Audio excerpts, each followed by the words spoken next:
Bien, voilà, on continue maintenant après la pause. On va passer au Niger. On va évoquer la création de ce front pour l'alternance politique, le CAP 21, créé ce mercredi 2 septembre. Plutôt la CAP. Ah oui, voilà. La CAP, on est habitué au CAP du Togo. C'est en vue des élections générales de décembre prochain. Ça compte 18 partis politiques. Cette nouvelle coalition regroupe en particulier les 4 principaux fronts de l'opposition, le Front pour la démocratie et la République FDR, le Front de l'opposition indépendante FOI, le Front patriotique FPI et le Front pour la restauration de la démocratie et la défense de la République. Donc, la CAP 2021, comme Imayaba, ça ressemble beaucoup au CAP 2015. Voilà. On dit les oppositions se ressemblent. Du CAP, on va du CAP à la CAP. Non, c'est vrai, parce que vous savez, 2021 concerne un enjeu de taille pour le peuple nigérien. Et donc, je crois que cette organisation, comme ils sont pris tôt, et avec au sein 18 partis politiques, et 4 qui sont les principales. Ils sont dans les fronts déjà. Les fronts. Donc, je crois que si ça s'organise bien, ce qui s'était passé en 2000, avec l'élection de Mamadou Issifou, et où on avait contesté beaucoup d'irrégularités cette fois-ci. L'exigence même que ce cap-là est en train de proférer, s'ils ne prennent pas garde, je crois qu'ils n'auront pas gain de cause avant l'organisation de ces élections. Parce que dire de dissoudre maintenant la Cour constitutionnelle, il faut reformuler la CENI, il faut tout ça. Ces mêmes réclamations ont été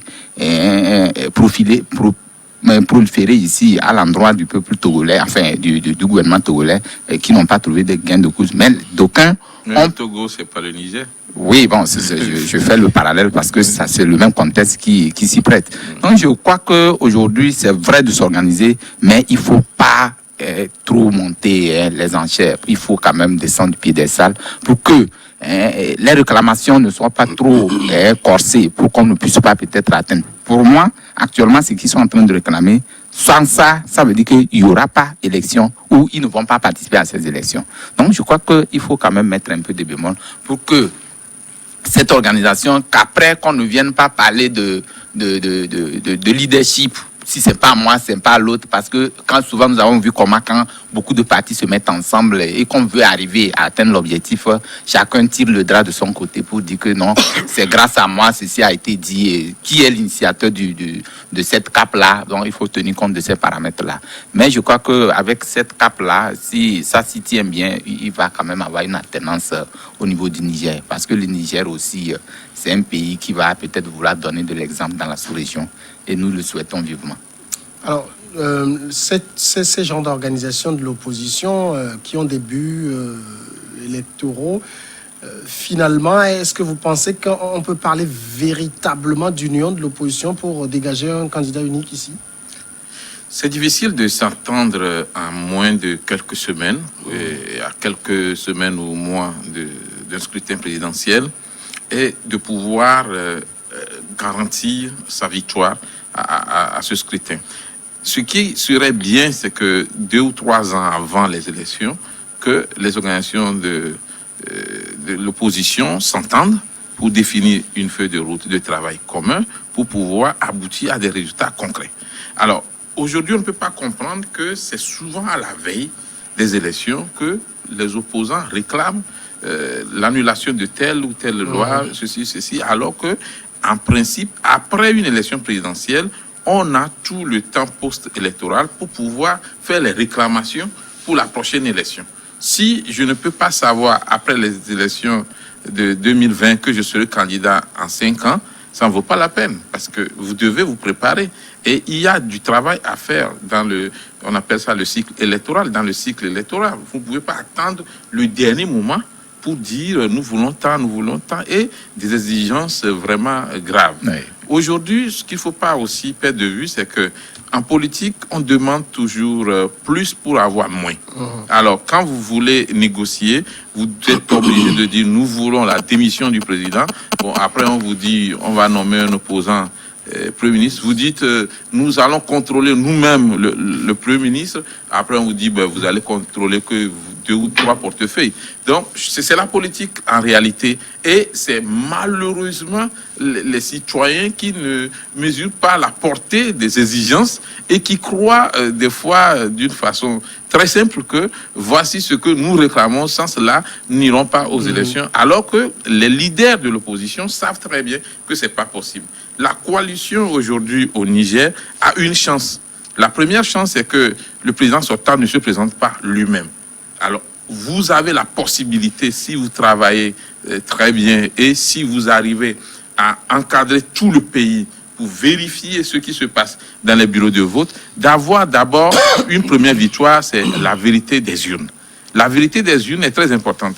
Le problème de beaucoup d'oppositions en Afrique, c'est que les opposants n'arrivent pas à contrôler tout le pays au moment des élections. Si vous n'avez pas des personnes fiables qui puissent vous rendre une copie des résultats simultanément, comment pouvez-vous préparer votre riposte ou votre revendication? Il ne s'agit pas de dire que la Cour constitutionnelle est pro-pouvoir ou pro-tel.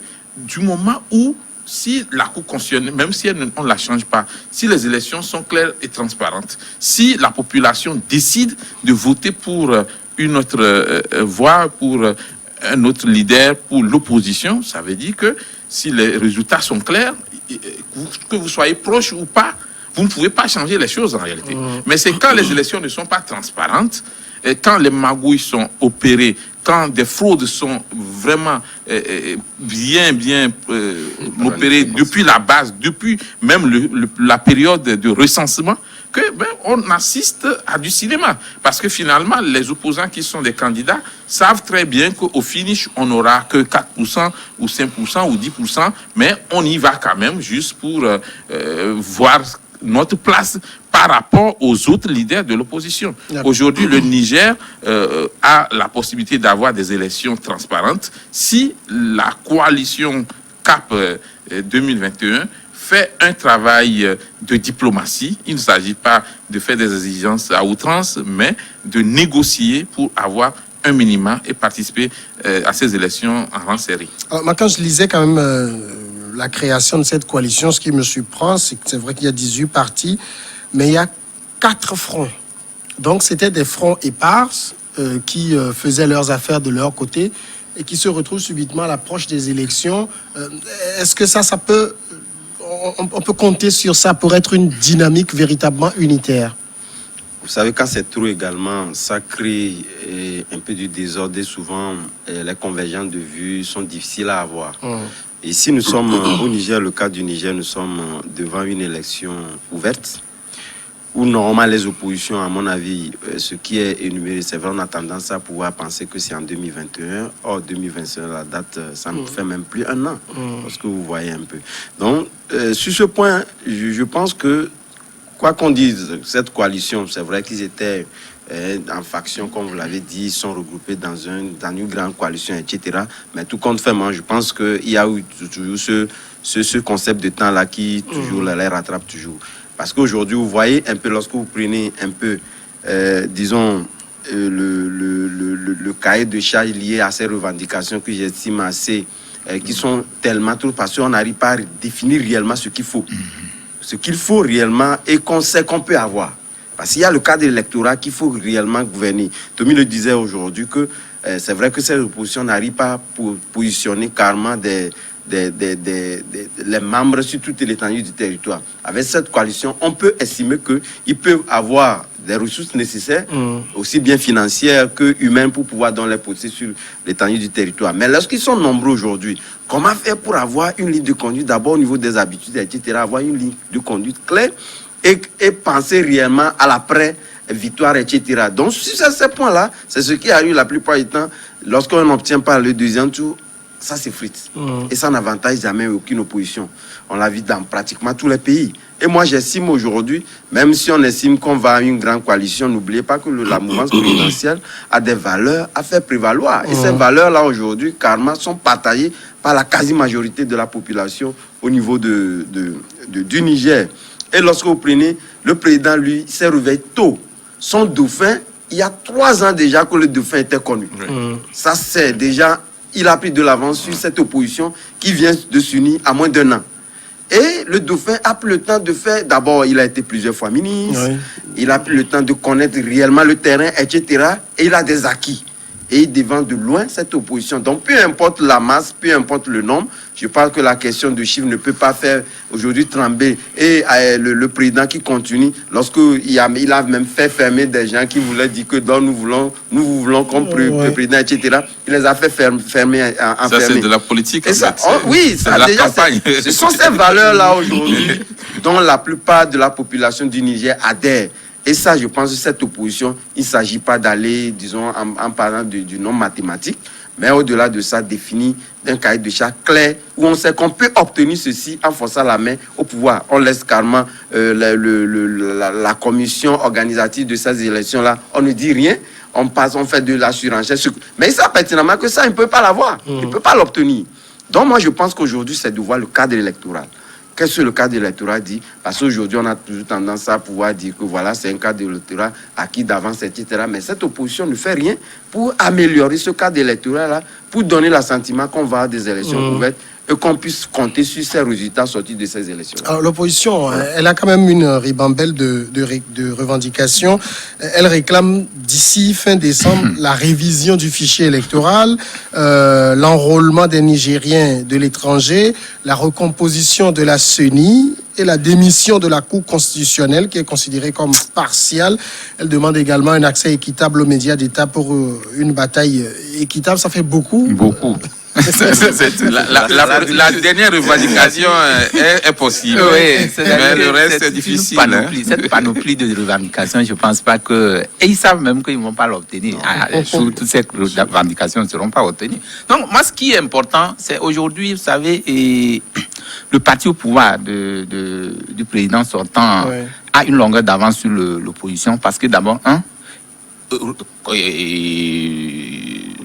mon confrère l'a dit tantôt, du moment où lui-même s'est retiré de la course présidentielle, déjà c'est un acquis pour le peuple nigérien parce que déjà, on voit déjà que c'est un parti qui veut en fait de l'alternance. Et donc déjà, avec cette possibilité ou cette façon de réfléchir sur cet aspect-là, je crois que ça donne du crédit au parti au pouvoir.